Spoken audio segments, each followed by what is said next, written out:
I've always wondered why Judas betrayed Jesus. We have no official teaching on the matter. There's nothing in the scriptures that gives us the reason why.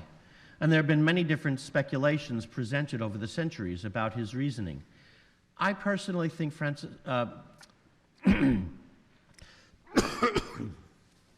that the movie Jesus of Nazareth has it down, that beautiful, wonderful epic of the life of Jesus has it down perfectly.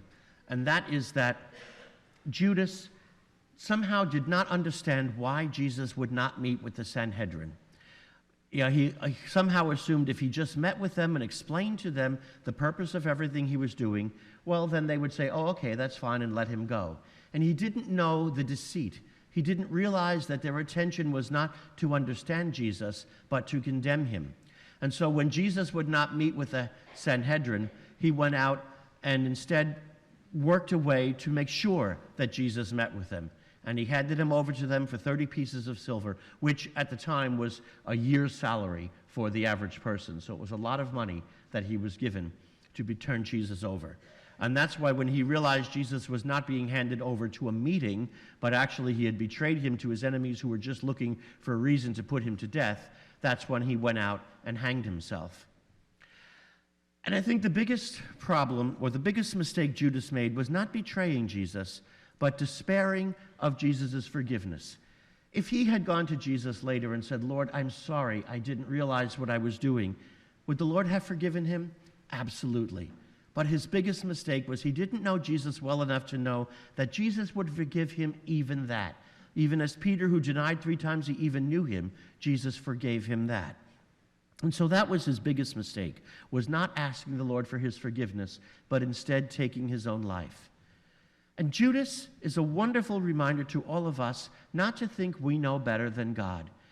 Jesus wasn't working the way Judas wanted him to work, and he figured he was going to force his hand by making him have to work the way he did, and figured that everything would work out the way he wanted. But it turned out working not the way he intended at all. And sometimes that can be the problem with us. Sometimes we sit before the Lord and we think we know perfectly how the Lord should work. He should do this, he should do that. And how many times do we find ourselves saying, Lord, if you're so good, why don't you do this? Why don't you stop that? Why doesn't this happen? Or whatever it may be.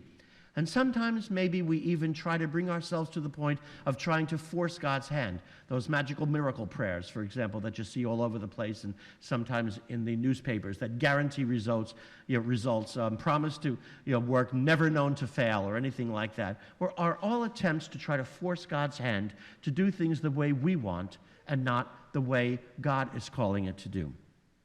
And so our prayer today, the lesson we should learn, is never turn to God and say, Lord, do things my way, but rather say, Lord, what is your will? And give me the strength to carry it out, even if it doesn't make any sense to me.